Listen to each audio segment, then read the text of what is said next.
Hello and welcome to my final driving review and conclusion of the Volvo EX30. So this series started with a full in-depth tour of the interior and the infotainment of this fantastic vehicle. And yeah, the size is right. It's small but has enough storage for most people. It's designed to be a mass market car because it's tall enough and people sit high enough, and it's large enough while also being possible to park in the cities. And yeah, it's a mass market size, so it's a nice size. I fell in love with the interior. It feels super nice. It's one of the nicer interiors in my opinion. Some people say that this is a cheap interior. To me, it's completely adequate for the price. The touch points feels nice, and the colors in the interior and the way it's laid out is very nice. It doesn't have a gauge cluster screen, and that doesn't annoy me, but I know it annoys a lot of other reviewers. So it's worth mentioning that it doesn't have speedometers ahead of you. It doesn't have a heads-up display. You can only see the speedometer here on the screen. It's the same as the Tesla Model 3 and the Tesla Model Y, which are the only two other cars with a speedometer only accessible on the screen. Once I was finished with my full tour, I thought that this was both a well-designed vehicle with the right space and stuff, but also a nice looking vehicle. I think the front end on this vehicle, there are no other small hatchbacks or SUVs that look as good as this Volvo EX30. It has a kind of angry, tough look when you look at it from the front. The rear is fine as well. It makes sense for the type of vehicle it is. And yeah, it's a pleasing vehicle to look at, and the interior is very nice. Keep in mind that I have the best interior. I have the Ultra interior here in this vehicle. So you can get the worse interior and less features and such on the interior. So please make sure to compare the spec you are looking at against the Ultra spec. So that's the interior and exterior, and overall exceeded my expectations. Feels very nice, feels right for the type of vehicle it is and the price point. So nothing more to really talk about there. So we have to move over to the technical stuff and driving. And I'll input some driving here soon. But first I want to just tell you my driving experience with this car. It has a great drivetrain tuning, one of the best. The slow speed tuning with the brake is annoying. It'll roll a little bit when you are braking, and the braking is kind of harsh. So when you have auto hold on, which is included in one pedal driving mode in this car. Unfortunately, when you turn this car into performance by pressing the performance button in the infotainment, you will unfortunately lose one pedal driving, and the car will start to coast. And that sucks. That sucks. Performance and one pedal driving go well together. There is no reason to have coasting when you press performance. So that's a gripe about the driving. But overall, the drive tuning feels very nice. It's quick, it's super responsive on the pedal. It feels kind of like a Tesla to some degree, which in my opinion, has set the benchmark for how an electric drivetrain should be. So a combination of a nicer interior than Tesla, I would say, and a similar drivetrain, that's a killer combo, isn't it? Well, let's talk a little bit more about things that are not that great with this vehicle. But first, I'll put in a clip of me with some driving impressions in curvy roads. I'll get in to the car, show you my settings, and then we will take it for a ride. Okay, let's drive this car. So you just set it in drive on the side of the steering wheel, on the gear stalk. Just to go through the settings first though, we are in firm steering mode, one pedal drive, which actually doesn't work with the option I have turned on down here, which is performance all-wheel drive. So that sucks that you can't use one pedal driving with the performance all-wheel drive, but that's the way this car is set up. First, I'm going to start with the slow, low speed calibration of this car, and then we are going to drive on some country roads just to get the feel of the car. So when I set it in drive and let off of the brake pedal, I will actually start to coast since we are in performance all-wheel drive. If I turn off performance all-wheel drive and keep one pedal driving on, once I set it in drive, it won't coast by itself. It'll stop. I need to press the accelerator to go forward. Once I do so, it'll start to slowly go forward and automatically brake when I let off the accelerator. It's okay tuning, but not the best. So for example, when I have a little bit of speed, I let off the accelerator. It will stop, but it'll stop too fast for my liking. So what that means is it'll initiate the brakes, and then you will, I don't know, you will get a whiplash. So the low speed calibration is good in terms of driving, but in terms of stopping, it sucks. So if I activate performance all-wheel drive, it'll hold the brakes until I start, and then it'll coast forever until I put it in park. But we will drive in performance all-wheel drive right now, because we are testing the driving performance. And I'll keep the steering wheel in firm. And the reason for keeping the steering wheel in firm is, one, it's more sporty, but it's also a super light feeling steering wheel. Okay, so acceleration with this performance all-wheel drive is super fast. It's so goddamn fast, and you feel like this kind of acceleration shouldn't really be in a Volvo. It feels kind of wrong for the brand, or at least when it's not Polestar engineered or a performance in that sense. It feels very much like my Tesla in terms of response on the... it's a little bit slower response on the accelerator than the Tesla. Tesla is class leading on response on the accelerator. But this one is very close when you get into the performance all-wheel drive option here. Steering wheel is light and it doesn't feel that direct, the steering wheel. For example, my Tesla is much more direct than this one, but it's good enough, and it's very good for being a SUV.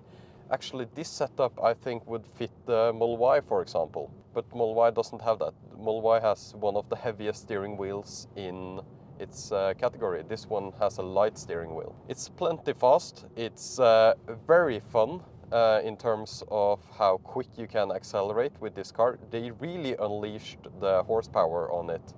So I think it has around 450 something horsepower and feels just great. So no brake holding when you are in performance all-wheel drive mode. So keep that in mind. I didn't notice any cogging on low speed. The suspension is great. It feels more comfortable than my Tesla Model 3, very similar to Tesla Model Y in terms of comfort on the suspension side when you're driving over bumps. It's comparable to the Model Y. It might even be better, to be honest. Noise isolation, good enough. Not insane. But yeah, up there with the Model Y, to be honest. The newest Model Y, keep in mind that it's a whole different car than before. If we give a little bit of speed.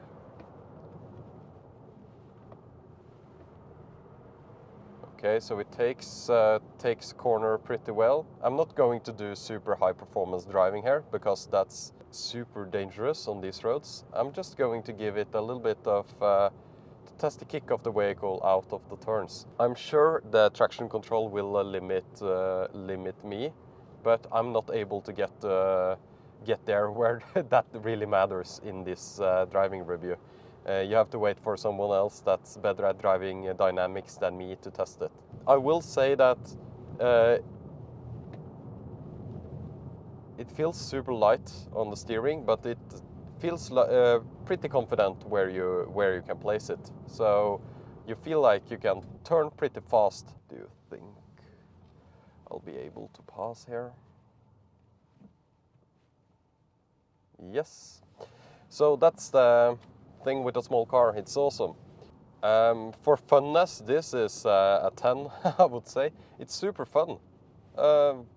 If you're looking for a car that's fun to drive, get this one.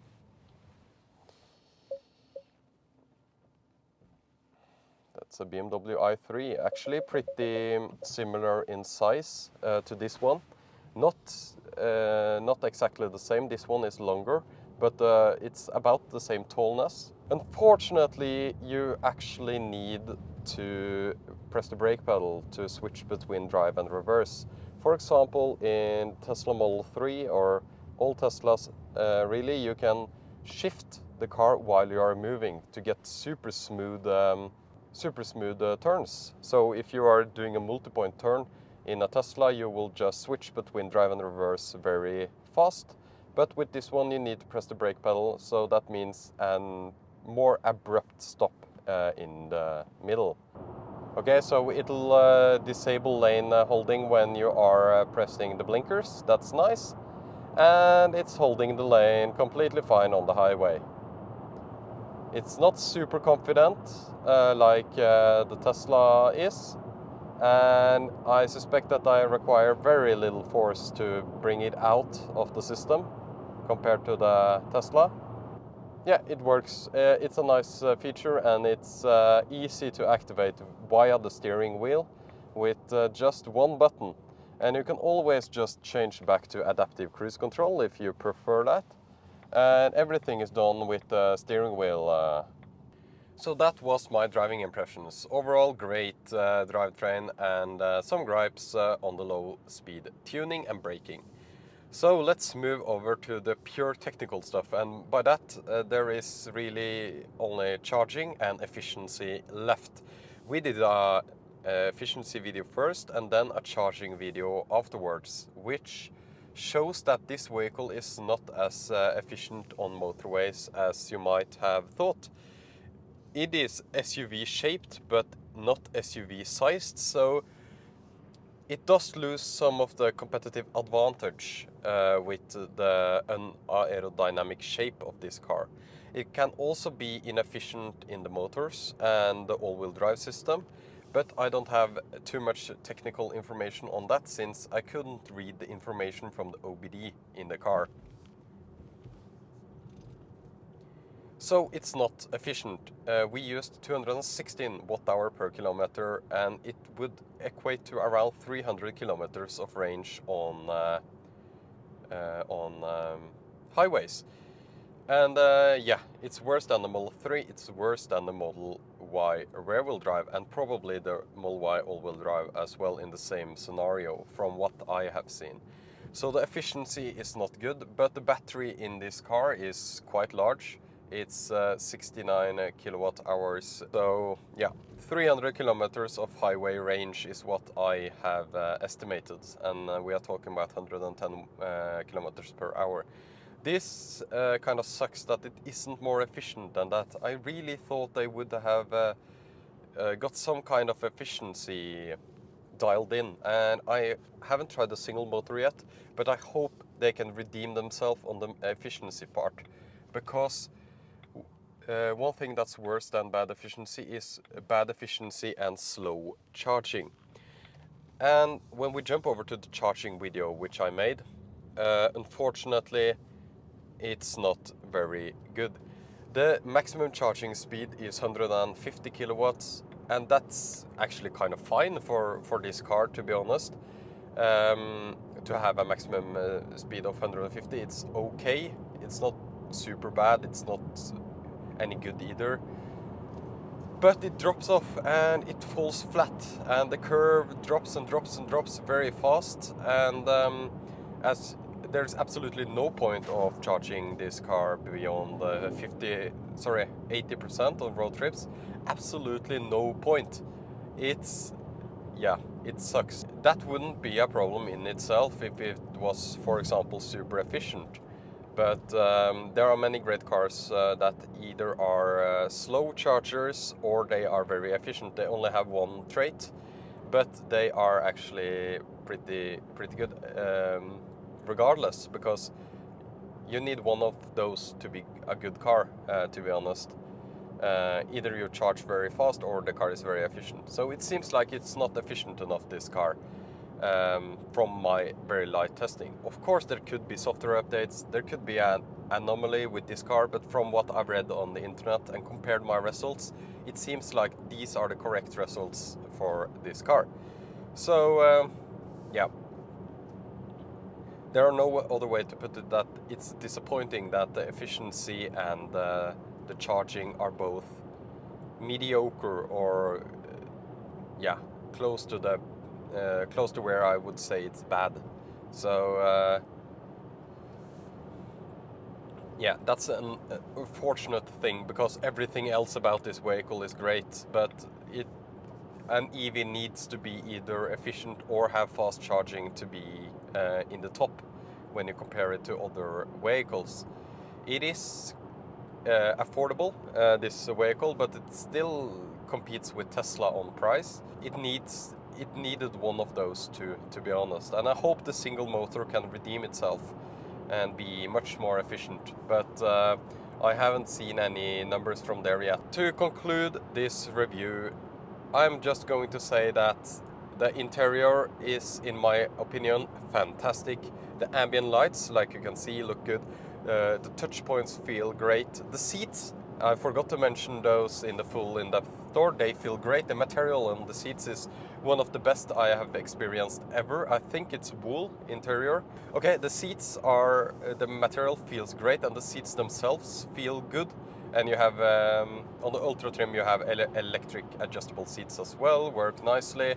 The lane holding is nice, like I'm using now. Feels fantastic, the size is fantastic, the turning radius is good. It's a good car in that sense. And the EV stuff even is good. I went through the entire infotainment. If you want to watch my video, the full in-depth tour, I go through the entire infotainment. It's snappy, it feels great, it has a lot of cool features, it has great route planning, and a lot of the EV stuff is good as well.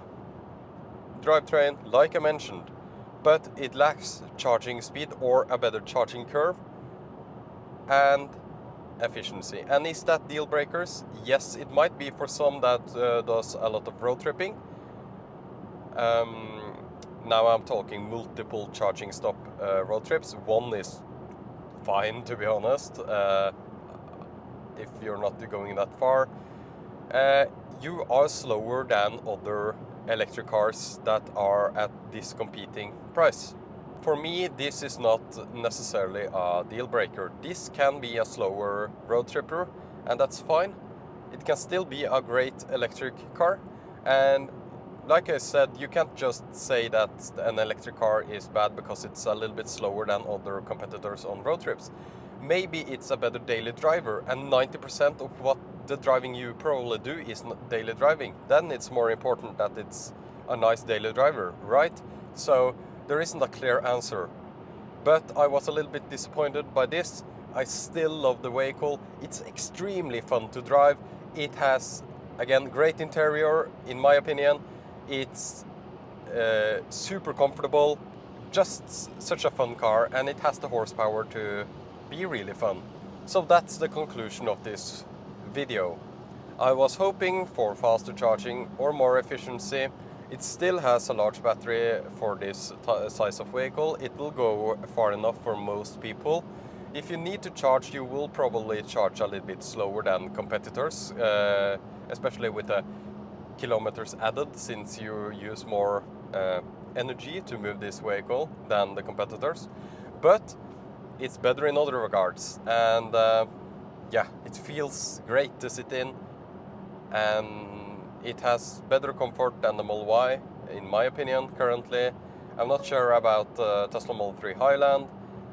I would have to compare them side by side, but it feels like a great vehicle. It's fun, it looks much better than any of the competitors. It looks better than the Model 3, it looks better than the Tesla Model Y. Looks great, headlights are great, the Volvo stuff is great, the driver assistance features are just as good as Tesla, and yeah, consider this vehicle for sure. And all vehicles have drawbacks, this one has as well, but overall super happy with this Volvo EX30. I want to thank Frydenbø Bil Kokstad, which is the Volvo dealership that you should go to in the Bergen area. And they also, yeah, or the other places. Fantastic that I got to borrow this car for a couple of days to do the in-depth testing. And yeah, leave a comment, what do you think? Will you consider this vehicle? Will you wait for an update? Or do you think this is a perfect package for the current price? Thank you so much for watching, and I'll see you in the next video. Thank you so much for watching. If you want to see more videos like this and videos that are not like this, you can subscribe to this channel. I see a lot of people that watch my videos that don't subscribe, so please leave any feedback in the comments and I'll try to improve.